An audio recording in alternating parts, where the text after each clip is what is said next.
Hello everyone, welcome to Sungwon Medical's Healthcare Information Channel.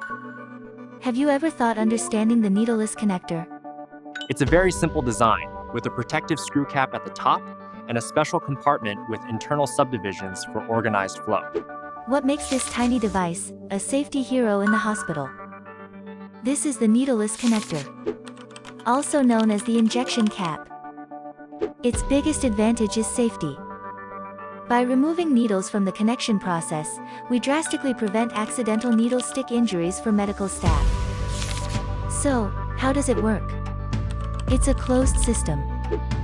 The septum inside stays tightly sealed to keep bacteria out when not in use.